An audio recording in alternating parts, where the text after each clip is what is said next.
मैं राकेश कुमार हूँ, राकेश कुमार ठीक है, ये देह है, उसको माँ बाप ने नाम दे दिया राकेश कुमार, उसका देखा लिंग, अगर लड़का है तो राकेश कुमार नाम दे दो उसको, लड़की होती तो राकेश की जगह राखी हो जाती। नाम तो राकेश कुमार ठीक है, ये मैं कौन है? नहीं मैं राकेश कुमार हूँ। अच्छा ये कंधा राकेश कुमार है? नहीं मैं हूं ना राकेश कुमार। क्या खाल राकेश कुमार है? मैं कौन है? नहीं मैं तो फिर आज तक देखा नहीं, मैं तो देखा नहीं आज तक। जिसको देखा नहीं उसी को केंद्र में रख के जिंदगी बिता रहे हो, इससे बड़ा अंधविश्वास क्या हो सकता है? कोई बोले भूत होता है, बोलते अंधविश्वासी, पागल, इसको भगाओ यहाँ से। भूत होता है उसको अंधविश्वासी बोल देते हो, और जो बोले मैं होता है उसको क्यों नहीं भगाते? सबसे बड़ा अंधविश्वास तो मैं है ना। फलाने को उधार दिया था, वो गायब हो गया है, फोन नहीं उठाता है। फलाने से प्यार किया था और वो हमें समुचित फायदा नहीं दे रहा अब। बच्चों को पाल पोस के बड़ा किया, वो सब भाग गए हैं, ध्यान नहीं दे रहे हम पे, ये सब रहता है ना। तो ये तो हर रोना हर आदमी का है ना कि जगत ने धोखा दे दिया। अष्टावक्र कह रहे हैं धोखे की प्रक्रिया में दो हमेशा शामिल होते हैं, एक वो जो खिला रहा था और एक जो खा रहा था। मूल बात से शुरू कर लेना चाहिए। मूल बात यह है कि अहम परेशान है, उसी के लिए ये सारा ज्ञान है, उसी को समझाया जा रहा है, और कोई समस्या है ही नहीं, यही समस्या है, मैं परेशान हूँ। इसके अलावा जगत में कोई समस्या नहीं होती। आप समस्या का बड़ा लंबा चौड़ा विवरण दे दें, उस विवरण के अंत में यही 3 शब्द होंगे, मैं परेशान हूँ। आप परेशान नहीं तो समस्या है ही नहीं, समस्या माने परेशानी। तो ये जितनी बातें कही गई हैं वो अहम को संबोधित करके कही गई हैं, और अहम परेशान है। अब अहम कौन है? अहम वो है जो एक धारणा पर चलता है। धारणा ये है कि एक मैं हूँ, एक संसार है, ये हम सबकी धारणा है। ये बड़ी साझी धारणा है क्योंकि देह साझी है। हम पैदा होते हैं और पैदा होते ही बिना पूछे, बिना मांगे, बिना जाने ये धारणा हमें आ जाती है, मैं देह हूँ, ये संसार है। पैदा होते ही मेरा पहला अनुभव यही है कि मैं थोड़ा कमज़ोर हूँ, लाचार हूँ, आधा हूँ, अधूरा हूँ। तो जो कुछ भी मुझे पूर्ति के लिए मिलेगा वो संसार से मिलेगा। तो जो मैं भाव होता है वो संसार के होने के साथ साथ चलता है। ऐसा नहीं हो सकता आप मैं बोलें और संसार ना बोलें। आप ये नहीं बोल सकते मैं हूँ कि संसार नहीं है, ये तो नहीं बोल पाओगे। ये नहीं बोल पाओगे मैं हूँ और मेरे अतिरिक्त और कुछ नहीं है, ये तो कोई नहीं बोल सकता। आप हो तो आपके माँ बाप होंगे, आप हो तो आप कुर्सी बैठे हो, कुर्सी होगी, आप हो तो और 50 चीज़ें होती हैं दुनिया की आपसे संबंधित, वो सब होंगी। तो मैं हूँ संसार है, और मैं है परेशान, मैं है परेशान, और मैं अपनी परेशानी का हल संसार में ढूंढने निकल पड़ता है। ठीक है, संसार में हल मिल जाता तो ऋषियों को और अष्टावक्र मुनि को कोई बात कहनी नहीं पड़ती। पर संसार में समाधान है नहीं, और उसके पीछे भी बहुत एक सीधा और तार्किक कारण है। उसका कारण ये है कि आप में और संसार में कोई मूल भेद है नहीं। इसी संसार की मिट्टी से आप उत्पन्न हुए हो। आपकी जो मैं की भावना है वो संसार से ही आई है। आप जब मैं बोलते हो उसमें ऐसा कुछ नहीं होता जो पूरी तरह आपका अपना है, वो दुनिया से ही मिला है आपको। तो आप अपने ऐसे सोचिए कि जैसे आप कहीं बाज़ार गए हैं, ठीक है, और वहाँ से आप जो भी अपनी सुविधानुसार ला सकते थे आप सब घर ले आए, और जितनी चीज़ें आप घर ले आए उन सबको मिला के उनका आपने एक मर्म बनाया, एक एसेंस सी बनाई, ठीक है, एक पिंड बना लिया, और उसको क्या नाम दिया? मैं। ये मैं कैसे बना है? ये पूरा संसार से लाई हुई चीज़ों से बना है, ठीक है ना। तो संसार से चीज़ें आई, वो चीज़ें आपस में ऐसे ऐसे ऐसे इकट्ठा हो गई, और जब इकट्ठा हो गई तो उसका क्या नाम हो गया? मैं। वो पिंड बोल पड़ा। क्या बोल पड़ा? पिंड बोला मैं। दुनिया से चीज़ें आई, दुनिया बहुत बड़ा बाज़ार है, वहाँ हज़ार तरह की चीज़ें हैं, तो सारी चीज़ें आ गई। दाल चावल से लेके, लकड़ी से लेके, पत्थर, सोना, हीरा मोती, पैसा, वाक्य, विचार, भाव, संबंध, ये सब दुनिया से उठ के आए। पूरा सुपरमार्केट जो है वो उठ करके आ गया और यहाँ सामने ज़मीन पे रख दिया गया और फिर वो सब इकट्ठी हो गई, जो कुछ भी आप लाए थे बाहर से, सूक्ष्म स्थूल सब, पूरा ब्रह्मांड आप ले आए और इकट्ठा हो गया। वो इकट्ठा होकर एक छोटा सा पिंड बन गया और पिंड क्या बोलता? मैं। और मैं बोलते उसको दिखाई दिया कि चैन तो है नहीं, चैन तो है नहीं। और ये अस्तित्वगत अनुभूति है, इसकी जो एविडेंस है वो एम्पिरिकल है। ये ऐसी चीज़ नहीं कोई आपको अगर तर्क से शांत कर दे कि बताओ मैं शांत रहे, ऐसा क्यों नहीं हो सकता, तो आप शांत थोड़ी हो जाओगे। कोई आपको तर्क भर से समझा दे शांत हो, आप शांत हो जाते हो क्या? तो अशांति का जो प्रमाण है वो अनुभवगत है, एम्पिरिकल है, उसके साथ बहस नहीं की जा सकती। अशांति तो है, कोई कितना भी तर्क दे दे, कोई और बात कह दे, अशांति है तो है, किसी के बोलने से तो चली नहीं जाती। तो मैं बनता है जब वो पिंड बनते ही क्या बोलता है? अरे परेशान हूँ, बेचैन हूँ। तो कहता है मैं बेचैन हूँ और मेरी हस्ती में ही कुछ समस्या है, मैं बेचैन हूँ ना। वो कोई कारण नहीं बता पाता अपनी बेचैनी का, वो बेचैनी है। कारण होता तो कोई स्थिति ऐसी आती जब बेचैनी हट जाती। मान लो मैं ये पकड़ के बेचैन हूँ, तो कारण बता रहा हूँ कि मेरी बेचैनी इस कारण से आई है, तो मैं इसको छोड़ दूँ, मैं इसको पकड़ लूँ तो बेचैनी मिट जानी चाहिए, पर ऐसा होता नहीं है। मैं की अवस्थाएं बदलती रहती हैं, मैं की स्थिति नहीं बदलती। अवस्था बदलती रहती है, उसके संबंध बदलते रहते हैं। बचपन से चल के वो बूढ़ा हो जाता है वो, और अज्ञानी से चल के ज्ञानी हो जाता है, गरीब से चल के अमीर हो जाता है। उसकी तमाम तरह की अवस्थाएं बदलती रहती हैं उसकी, लेकिन परेशानी नहीं जाती। परेशानी के कारण बदल जाते हैं, परेशानी के संदर्भ बदल जाते हैं। कभी इस बात को लेकर परेशान था, अब वो इस बात को लेकर परेशान हो जाते हैं, लेकिन परेशानी तो रहती यथावत है। तो मैं परेशान है, तो मैं बोलता है काम करते हैं परेशानी दूर करने के लिए, बाज़ार चलते हैं और वहाँ से कुछ लेके आते हैं, उससे परेशानी दूर हो जाएगी। बताओ मैं के इस तर्क में मजबूरी क्या है और खोट क्या है? मैं परेशान है, और मैं कैसे बना? दुनिया भर के बाज़ार से चीज़ें आई, वही बन गई। उनका एक आपने जैसे ये ले लो, ये ले लो, और फिर उसको ऐसे आप क्या करते हो, एक लोई बना देते हो, लोई बन गई, उसका नाम मैं। और वो पैदा होते ही क्या बोलती है? हाय मैं परेशान हूँ। परेशानी के कारण बदलते रहते, लेकिन परेशान तो हूँ मैं।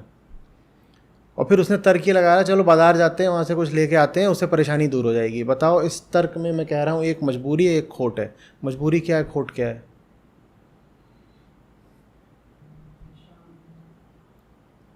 मजबूरी ये है कि जाएं तो जाएं कहाँ? अब कमी लग रही है, कुछ जाने को तो है नहीं। आप लोगों के साथ भी तो यही होता है, घर में बैठे हो, परेशान हो रहे हो, कुछ करने को नहीं है, तो चलो बाज़ार की ओर चले जाते हैं, मॉल चले गए, कुछ खरीद लिया, खा लिया, पिक्चर देख ली। जाएँ तो जाएंगे, करें तो करें क्या? आज इसलिए परेशान थे कि अपने बच्चे के नंबर कम आए, तो भी मॉल जाके कुछ डोसा खाए। कल इसलिए परेशान हो कि प्रमोशन नहीं हुआ, तो मॉल में जा कर के नई घड़ी और नई टाई खरीद ली।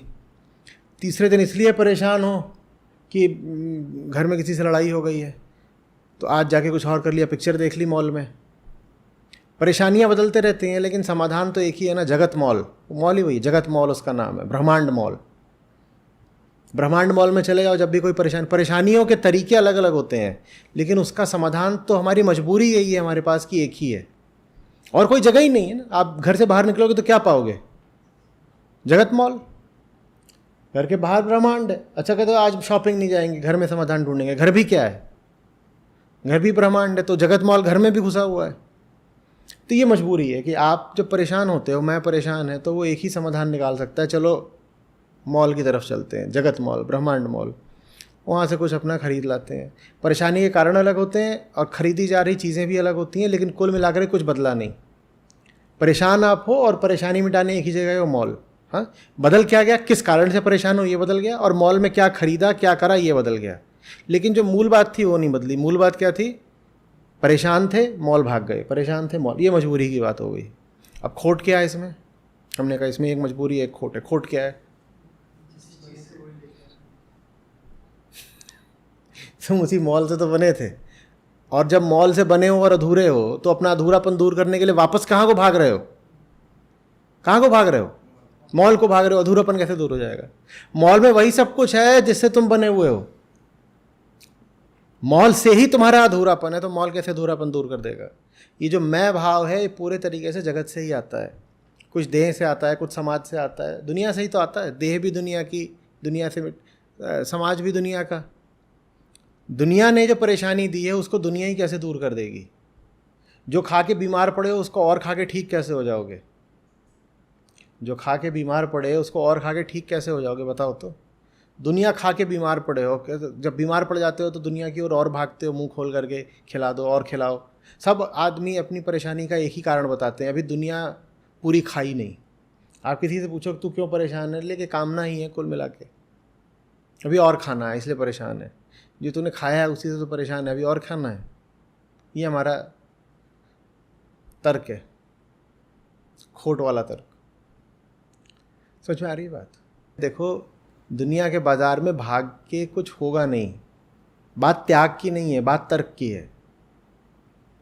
क्योंकि त्याग ऐसा लगता है जैसे कोई नैतिक मूल्य है कि अपना कपड़ा त्याग दिया, भिखारी को दे दिया, कि बड़े महान कहला गए, उनको जा करके मंच पे खड़ा करके पदक दे दिया, तो त्याग बन जाता है नैतिक मूल्य। और नैतिकता तो बदलती रहती है, सतही होती है, तो थोड़ा बहुत त्याग हर आदमी कर देता है, उससे थोड़ी वाहवाही ले लेता है, अच्छा आदमी कहला जाता है।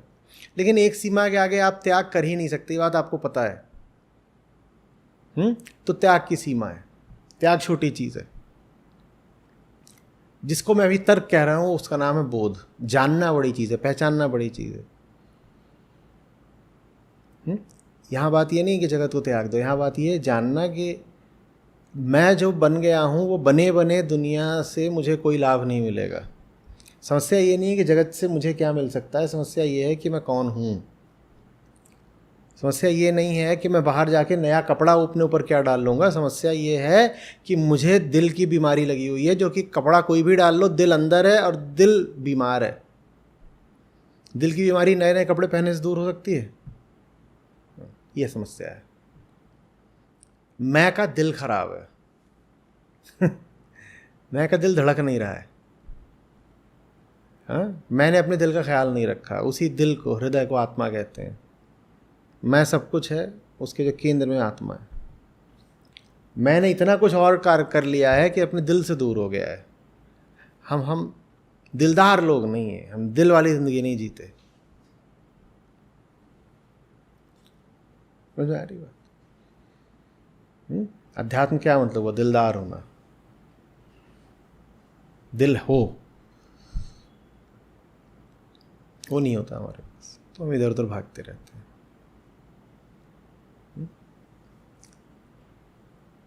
मैं किससे बना है? दुनिया की सब चीज़ों से। मैं किससे बना है? दुनिया की सब चीज़ों से। इसीलिए बुद्ध ने इसको कहा कि इसकी अपनी कोई हस्ती है ही नहीं। चूँकि ये दुनिया से बना है तो इसीलिए इसकी अपनी कोई हस्ती नहीं है। अपनी कोई हस्ती नहीं है तो ये अनात्म है, क्योंकि इसकी अपनी कोई हस्ती नहीं है। इसमें कुछ आत्मिक नहीं है।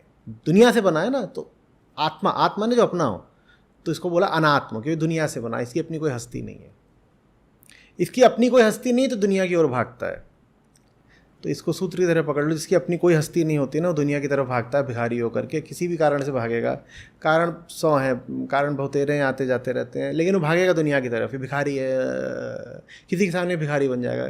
उसको 100 वजह मिलते भिखारी बनने की, हर समय भिखारी बन। दुनिया भी जान जाती है कि भिखारी बनने को तैयार है, तो कभी उसको झुंझुना दिखा देगी, उसको केला दिखा दिया और उसको अपने पीछे घुमा लिया कि आ जाओ आ जाओ आ जाओ, अपना भागता रहता है। तो जो दुनिया से ही बना है, जिसकी अपनी कोई हस्ती नहीं है, दुनिया के पीछे भागता है, दुनिया के पीछे भागता है। इसलिए कहा गया है कि दुनिया कल्पना है। दुनिया से कोई लेना देना नहीं है। दुनिया से लेना देना किसका होता है? विज्ञान का होता है। जगत किसका विषय है? विज्ञान का। और अहम किसका विषय है? अध्यात्म का। तो ये आपको सवाल पूछना चाहिए ना कि ये बार बार जगत की बात क्यों हो रही? क्योंकि सीधे सीधे मैं को देखना मुश्किल होता है, तो मैं को इनडायरेक्टली, परोक्ष रूप से देखना पड़ता है। किसके माध्यम से? जगत के माध्यम से। ठीक वैसे जैसे कई बार विज्ञान को मैं की बात करनी पड़ती है। अब विज्ञान का काम तो ब्रह्मांड का अन्वेषण है, जाओ पदार्थ से जूझो। मैं की बात क्यों कर रहे हो? पर मनोविज्ञान मैं की बात करता है। यहाँ तक कि सीधी साधी खरी भौतिकी भी अब मैं की बात करती, क्योंकि उनको दिख रहा है कि बहुत सारे ऐसे इवेंट्स और फिनोमिना होते हैं जिसमें ऑब्जर्वेशन ऑब्जर्वर पर डिपेंड करता है। तो अगर आप ऑब्जर्व फिनोमिना को समझना चाहते हैं तो आपको ऑब्जर्वर माने दृष्टा को समझना पड़ेगा, तो उनको भी मैं की बात करनी पड़ती है। लेकिन वो मैं की बात इसलिए करते हैं ताकि वो जो दृश्य है, जो ऑब्जर्व्ड फिनोमिना है, वो उसको समझ सकें। मैं माध्यम है उनके लिए। इसी तरह अध्यात्म के लिए जगत माध्यम है मैं को समझने का। मैं के विषय में कोई बात कहनी है या समझानी है तो उसके लिए जगत का सहारा ले लिया जाता है, अन्यथा अध्यात्म की कोई रुचि नहीं है जगत में। और जहां आपको अध्यात्म के नाम पर जगत की बातें सुनने को मिले, जान लीजिएगा ये अध्यात्म है ही नहीं। अध्यात्म की रुचि सिर्फ मैं में है, झूठे मैं को हटाना है, माया को काटना है, यही अध्यात्म का विषय है। अध्यात्म अगर दुनियादारी की बात करने लग गया तो फिर विज्ञान क्या करेगा? अध्यात्म अगर बताने लग गया कि समाज में कितने वर्ण होने चाहिए और ये और वो, तो फिर समाजशास्त्र क्या करेगा? अध्यात्म बताने लग गया अगर कि जगत का निर्माण कैसे हुआ था, कॉस्मोगोनी, कॉस्मोलॉजी, ये सब, तो फिर ये सारे वैज्ञानिक क्या करेंगे बैठ करके, जो बैठ करके गैलेक्सीज की रेड शिफ्ट नाप रहे हैं, यूनिवर्स को लेके 100 तरह के प्रयोग कर रहे हैं, रेडियो वेव्स, माइक्रोवेव्स, इनमें घुसे हुए हैं जानने के लिए कि कौन से तारे का क्या हाल चल रहा है। आपने बैठे बैठे बता दिया कि जगत का निर्माण कैसे हुआ था। कह रहे हमारे एक महाराज थे, महाराज ने कहा चलो आज जगत को बनाते हैं। इतने वैज्ञानिक दुनिया भर के हज़ारों शीर्ष वैज्ञानिक अपनी पूरी प्रतिभा लगा करके रोज़ नई नई खोजें कर रहे हैं और वो पता लगा रहे हैं कि ब्रह्मांड क्या चीज़ है। और आपने अपनी एक किताब खोली 1000-5000 साल पुरानी और उस किताब में लिखा हुआ है कि एक दिन ईश्वर ने इस प्रकार जगत का निर्माण कर दिया। अगर धर्म में ये सब बातें हो रही हों तो वो धर्म है नहीं। ऐसा धर्म जो जगत का निर्माण कैसे हुआ ये सब बातें बताता हो वो धर्म नहीं है। धर्म जो बताता हो कि कौन सा जानवर खा लो कौन सा जानवर नहीं खा लो वो धर्म नहीं है। धर्म का संबंध सिर्फ मैं से होना चाहिए। पर्यावरण के साथ क्या व्यवहार करना है ये बात आपको पर्यावरण शास्त्री बताएंगे, इन्वायरमेंटलिस्ट्स बताएंगे। दुनिया के हर क्षेत्र के अपने विशेषज्ञ होते हैं। शरीर में कौन सी दवाई लेनी है कौन सी दवाई नहीं लेनी है ये बात धर्म नहीं बताएगा। कह रहे धर्म ने हमें बताया है कि प्याज नहीं खाना, लहसुन खाना, ये करना वो करना। कोई बता रहा है धर्म ने बताया बकरा खाना है। ये सब काम धर्म के नहीं होते। धर्म का एक ही काम होता है मैं की मुक्ति, मैं का अन्वेषण, मैं की खोज। उसके अलावा धर्म का कोई काम नहीं होता। धर्म जहाँ इधर उधर के काम करता दिखे तो समझ लो धर्म के नाम पे राजनीति चल रही है। राजनीति को धर्म नहीं बनाते। समझ में आ रही है बात? तो अगर अष्टावक्र मुनि जैसा कोई शीर्ष व्यक्ति जगत की बात कर रहा हो तो जान लेना उन्हें जगत से तो कोई लेना देना है नहीं, क्योंकि धर्म का काम ही नहीं है जगत की बात करना। वो जगत के माध्यम से मैं की बात करना चाहते हैं। वो जगत के माध्यम से मैं की बात करना चाह रहे हैं। मैं कौन है जो जगत से बन के आया और मैं अपने आप को क्या बोलता है? मैं तो सत्य हूं, मैं तो सत्य हूं। लेकिन मैं पूरा का पूरा क्या है? जगत की पैदाइश, जगत की निर्मित। जो सब तत्व जगत में पाए जाते हैं वही सब मैं में पाए जाते हैं, क्योंकि सब जगत का ही तो माल आया था ना, उसको इकट्ठा करके मैं बन गया था। इंद्रियों को दिखाई क्या देता है? मैं कि जगत। इंद्रियों क्या दिखाई देता है? मैं कि जगत। जगत मैं देखा किसी ने आज तक? मैं बोलते रहते हो, इतना बोलते हो। कितनी ये अंधविश्वास की बात है, जिसके बारे में इतना बोलते हो उसको अभी देखा तो है नहीं। यहाँ बैठे हुए चाचा ये दिन रात बोले कि कोई नाम बताओ, कुछ भी कुछ नाम बोलो। हाँ दीपक तो होता ही है, कोई ऐसे बोलो। पपोटा। अब चचा घूम रहे कह रहे हैं पपोटा पपोटा पपोटा पपोटा, और पपोटा इनकी जिंदगी का केंद्र बन चुका है। कोई भी वाक्य बोले इसमें पपोटा जरूर आता है। बोले क्या कर रहे हो? पपोटा खा रहा हूँ। कहाँ सो रहे थे? पपोटे के साथ सो रहे थे। किस पे सो रहे थे? पपोटे के ऊपर सो रहे थे। कोई वाक्य कोई विचार इनका हो ही नहीं सकता इसमें पपोटा ना आ रहा। और पपोटे को आज तक किसी ने देखा नहीं, खुद इन्होंने भी देखा नहीं। तो तुम क्या बोलोगे चचा को? ये तो बोलोगे विक्षिप्त आदमी, पागल। अब आप बताइए आपका कोई वाक्य कोई विचार है जिसमें मैं ना आता हो? आपने देखा आज तक मैं को? सुना आज तक मैं को? छुआ मैं को? तो आपको विक्षिप्त क्यों ना माने? हम सबको पागल खाने में क्यों ना डाल दिया जाए? नहीं तो चचा को ही मत डालो पागल खाने में। एक आदमी है जो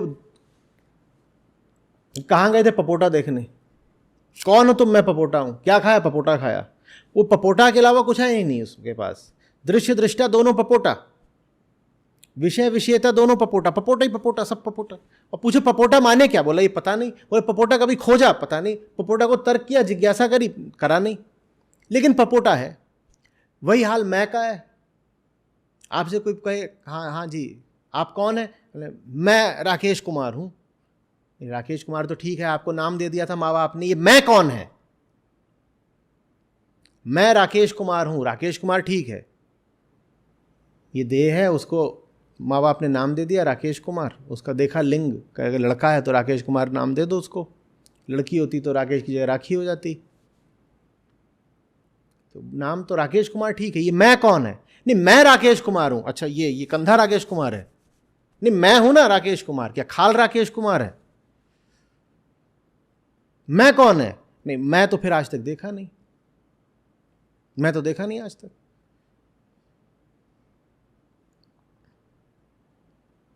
जिसको देखा नहीं उसी को केंद्र में रख के जिंदगी बिता रहे हो, इससे बड़ा अंधविश्वास क्या हो सकता है? कोई बोले भूत होता है, बोलते अंधविश्वास ही, पागल, इसको भगाओ यहां से। भूत होता है उसको अंधविश्वासी बोल देते हो, और जो बोले मैं होता है उसको क्यों नहीं भगाते? सबसे बड़ा अंधविश्वास तो मैं है ना, न देखा न सुना। और मैं कैसे ये निश्चित करता है कि उसे देखे ना सुने? वो बोलता है मुझे देखने सुनने की बात क्या है, मैं तो देखने सुनने वाला हूं। गजब हो गया। अरे मुझे कैसे देखोगे, मुझे कैसे सुनोगे? मैं ही तो देख रहा हूं, मैं ही तो सुन रहा हूं, तो मुझे देखने सुनने की कोई जरूरत ही नहीं। नहीं साहब ये तो ठीक है, आप ही देखते हो सुनते हो, लेकिन आप कौन हो? फिर मौन छा जाता है, वहां पता ही नहीं चलता, क्योंकि वो मामला कुछ है ही नहीं, उधार का पिंड है एक, पर वो दिखाई नहीं देता इसलिए बचा रहता है। अगर मैं कहूं इस मेज पे पपोटा रखा है तो तुरंत पोल खुल जाएगी ना, बताओ क्यों? क्यों? क्योंकि आके इस मेज पे खोज लोगे और पपोटा मिलेगा नहीं, तो पोल खुल जाएगी कि झूठ बोला। समझ में आ रही बात? मैं की पोल क्यों नहीं खुलती? क्योंकि आंखों से उसकी जांच नहीं हो सकती। वो बोलता है मैं आंखों के पीछे हूं, मैंने देखा, तो मुझे कैसे देखोगे? मैंने तो देखा है ना, मैं तो दृष्टा हूं, तो मुझे कैसे देख लोगे? तो मैं इसलिए बचा रहता है। तो यहां पे फिर मुनि ने तरकीब निकाली है मैं की चाल की काट की। वो कैसे बचा रहता है बोल के कि मैं तो पीछे हूं जी, मैं तो पीछे हूं, मैं तो पीछे हूं। बोला अच्छा ठीक है, तू पीछे होगा, लेकिन तू बना किससे है? जगत मौल से, ब्रह्मांड से। तो तू होगा पीछे कहीं, लेकिन तू इसी सबसे बना है ना। अगर हम ये दिखा दें कि ये सब नकली है तो क्या साबित हो गया? कौन नकली है? तू नकली है। सीधे सीधे तुझे नकली साबित किया नहीं जा सकता, क्योंकि तू किसी भी परीक्षण का विषय नहीं बनता, तू परीक्षक बन जाता है। तू इन्वेस्टिगेशन का सब्जेक्ट नहीं बनता, तू इन्वेस्टिगेटर बन जाता है। तो कोई कैसे साबित करे कि तू नकली चीज है, घटिया चीज है? तो एक काम करते हैं कि तेरा जो जोड़ीदार है क्या? संसार। अहंकार का जोड़ीदार कौन है? संसार। ये संसार को ही दिखा देते हैं कि संसार गड़बड़। अगर तुझे ये दिख गया कि संसार ऐसा ही है, तो फिर तुझे ये भी मानना पड़ेगा कि तू भी ऐसा ही है, व्यर्थ, नकली। जब जगत कल्पना हो जाता है तभी आप अनंत हो जाते हो, निराकार हो जाते हो और शांत हो जाते हो। जब जगत कल्पना हो जाता है तो आप अनंत, निराकार और शांत हो जाते हो, नहीं तो नहीं हो पाओगे। जब तक माने जगत आपके लिए असली है, मैं असली है तो जगत भी असली होगा। ये दोनों तो जोड़ीदार हैं, साथ साथ चलते हैं। अहम कहता है मैं असली हूँ, अहंकार असली है तो संसार भी असली होगा। दोनों सत्य हैं, मैं भी सत्य हूँ, संसार भी सत्य। जब तक ये दोनों ही सत्य हैं तब तक ना आप अनंत हो पाओगे, माने आपकी सीमा रहेगी। जहाँ सीमा रहती है वहाँ दुख रहता है और डर रहता है और अज्ञान रहता है। ना आप अनंत हो पाओगे, ना शांत हो पाओगे, उद्विग्न रहोगे, चिंतित रहोगे, और न ही आप निराकार हो पाओगे। सब तरह के सीमित आकारों के पीछे पीछे भागोगे, पाओगे कुछ नहीं। समझ में आ रही है बात? जगत को कल्पना साबित करने की ऋषियों को कोई ज़रूरत नहीं है, लेकिन चूंकि आपने अपनी हस्ती को जगत से जोड़ रखा है, इसलिए वो जगत को दिखाते हैं कि देखो देखो देखो कितना झूठा है। परीक्षण करो, प्रयोग करो, पाओगे कि जगत वो नहीं है जो तुम्हें लगता है। जब तुम्हें दिखेगा कि जगत वो नहीं है कि जो तुम्हें दिखता था, लगता था, तो फिर ये भी तो साबित हो जाएगा ना कि तुम भी वो नहीं हो जो तुम अपने आप को मानते थे। जब आप ये बोलते हो, मैं आपको एक उदाहरण देता हूँ, ध्यान से सुनिएगा। जब आप ये बोलते हो मैंने धोखा खाया, मैंने धोखा खाया, धोखे का मतलब क्या होता है? जब धोखा खा रहे थे तब तो भरोसा था ना, नहीं तो धोखा कैसे खाते? आपने किसी व्यक्ति से धोखा खाया, जब धोखा खा रहे थे तब धोखा खा रहे थे, क्या खा रहे थे? तब तो भरोसा खा रहे थे, तब तो भरोसा खा रहे थे। तो आपको धोखा एक ने दिया है कि दो ने दिया है? एक तो था चलो सामने जो धोखा खिला रहा था, एक वो भी था जो धोखा खा रहा था। और क्या बोल के खा रहा था? मैं तो भरोसा खा रहा हूं। तो अगर झूठे साबित हुए तो एक साबित हुआ झूठा कि दो? जो भी गुनाह साबित हुआ वो एक का साबित हुआ कि दो का साबित हुआ? तो आप धोखा तो जगत से दिन रात खाते हो ना। ऋषि आपको यही समझाना चाह रहे हैं, जगत से अगर धोखा खा रहे हो तो सिर्फ जगत ही झूठा नहीं है, तुम भी झूठे हो। अगर बाजार का माल नकली निकल गया, माल तुम घर ले आए हो, तो नकली सिर्फ बाजार का माल नहीं है, नकली तुम भी हो। नहीं तो नकली को असली कैसे समझ लेते? समझ में आ रही है बात? और चूंकि ये हमारा आम अनुभव रहता है कि हम जगत में धोखे खूब खाते हैं, तो इसीलिए ऋषि इस अनुभव को साधन की तरह इस्तेमाल कर रहे हैं, आपको दिखाने के लिए कि अहम कितनी झूठी चीज़ है। वो कह रहे हैं जगत झूठा है तो तुम्हें रोज ही मिलता है, हर आदमी छाती पीट रहा है, अरे धोखा हो गया, अरे लूट ले गया, यही रहता है ना। हर आदमी छाती पीट रहा है, आज ये हो गया, बुरा हो गया, आज फलाने को बुलाते इतने बजे आया नहीं, फलाने को उधार दिया था वो गायब हो गया है, फ़ोन नहीं उठाता है, फलाने से प्यार किया था और वो हमें समुचित उसमें फ़ायदा नहीं दे रहा अब। बच्चों को पाल पोस के बड़ा किया, वो सब भाग गए हैं, ध्यान नहीं दे रहे हम पे, ये सब रहता है ना। तो ये तो हर रोना हर आदमी का है ना कि जगत ने धोखा दे दिया। अष्टावक्र कह रहे हैं देखो धोखा दो शामिल होते हैं उसमें, धोखे की प्रक्रिया में दो हमेशा शामिल होते हैं, एक वो जो खिला रहा था और एक जो खा रहा था। दोनों नकली होंगे ना, जो खिला रहा है इसलिए नकली है कि तुम किस तरह के हो जो किसी को नकली माल खिला रहे हो, कुछ बोल के कुछ खिलाते हो। उससे ज़्यादा नकली कौन है? जो खा रहा है, क्योंकि दुख किसे झेलना है? खिलाने वाले और खाने वाले को ना। तो तू जानता है कि गरज तेरी है, उसके बाद भी तू धोखा खा गया, तो ज़्यादा बड़ी तो जिम्मेदारी और दोष तेरा हुआ ना। आप जो जगत में दिन रात धोखा खाते हो, उसी का इस्तेमाल करके आपको बता रहे हैं अष्टावक्र कि आप नकली हो, आप नकली हो, नहीं तो आप धोखा नहीं खाते। आप संसार की ही निर्मित हो पूरे तरीके से, वास्तव में आप हो ही नहीं। जैसे कृष्ण गीता में कह रहे थे ना कि प्रक्रिया मात्र हो तुम। बच्चा जवान होता है, जवान बूढ़ा होता है, बूढ़ा मर जाता है, और वो जो मिट्टी होती है लाश की, राख होती है, वही फिर एक दिन अन्न बन जाती है, और अन्न एक दिन गर्भ में पहुंच जाता है। प्रक्रिया भर हो, बताओ इसमें प्राण कहाँ है? प्राण नहीं है, प्रक्रिया भर है। सब कुछ बदल रहा है ना। मृत्यु भी जैसे जीवन की एक अवस्था भर है, प्राण जैसा कुछ था ही नहीं। हम सोचते हैं कुछ उड़ गया, अरे कुछ रहा होगा तो उड़ेगा ना। जब आप कहते हो आप जीवित हो तो आपको लगता है अभी आप में कुछ विशेष है, इसीलिए जब मौत होती है तो लगता है जो विशेष चीज़ थी वो उड़ गई। कुछ रहा हो तो उड़ेगा ना। ज्ञानियों ने आपको बार बार यही समझाया, अभी भी जब तुम अपने आपको जीवित बोल रहे हो, तुम में कुछ है ही नहीं तो उड़ेगा कैसे? बस अभी तुम एक तरीके से व्यवहार कर रहे हो तो तुम कह देते हो खुद की बनाई हुई परिभाषा पर कि अभी हम जीवित हैं। बच्चा बदल गया ना, बच्चा कहाँ है? बच्चा मर ही तो गया, बच्चा जवान हो गया, बच्चा कहाँ है बताओ? दिख रहा है कहीं? बच्चा मर गया। जवान कुछ और बन गया, फिर बूढ़ा होता है, एक दिन बूढ़ा दिखना बंद हो जाता है। बच्चा भी तो दिखना बंद हो गया था, तब ये क्यों नहीं बोला कि बच्चा मर गया? और अगर कहना ही चाहते हो कि बूढ़ा मर गया तो ये भी कहो कि बच्चा भी मर गया। बच्चा जैसे जवान हुआ था और बच्चा दिखना बंद हो गया था, उसी तरीके से एक दिन बूढ़ा दिखना बंद हो जाता है। बस बच्चे का ये है कि वो जवान हुआ था और बूढ़े का ये है कि वो राख हुआ था। बच्चा जब दिखना बंद हो जाता है तो जवान हो गया है, और बूढ़ा जब दिखना बंद हो जाता है तो वो राख हो गया है। लेकिन वो राख एक दिन फिर बच्चा बनती है कि नहीं बनती है? वही तो राख एक दिन बच्चा बनती है ना। तुम हो ही नहीं, तुम हो ही नहीं, तुम जगत की राखवर हो, तुम हो ही नहीं। समझ में आ रही बात?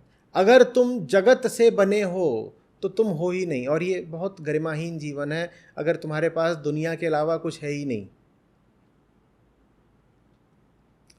गरिमाहीन कहना भी छोटी बात हो गई है। कृष्ण जैसों ने तो कह दिया है कि तुम अस्तित्वहीन हो, गरिमाहीन ही नहीं अस्तित्वहीन हो, तुम हो ही नहीं। बताओ तुम्हारे पास ऐसा क्या है जो जगत से अछूता है? बताओ तुम्हारे पास ऐसा क्या है जो जगत से नहीं बना है? और जगत क्या है? वो जिससे तुम रोज धोखा खाते हो। तो छी है ना फिर तुम्हारे होने पर। जिससे रोज धोखा खाते हो, उसी से बने हो और उसी की तरफ बार बार मुंह खोल के हाथ जोड़ के भागते हो, कुछ दे दो कुछ दे दो। ये कैसा जीवन है? ये जीवन है ही नहीं।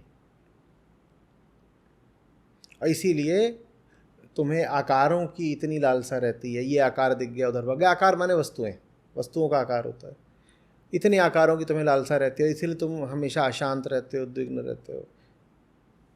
इसीलिए निराकार का इतना महत्व है। जहाँ पे आकार है वहाँ शांति नहीं हो सकती। जहाँ आकार है वहाँ शांति नहीं हो सकती। जहाँ सीमा है वहाँ शांति नहीं हो सकती।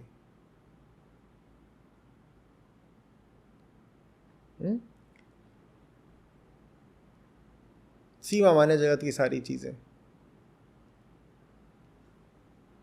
उन्हीं से मिलके तो बने हो। शांति कहाँ है बताओ?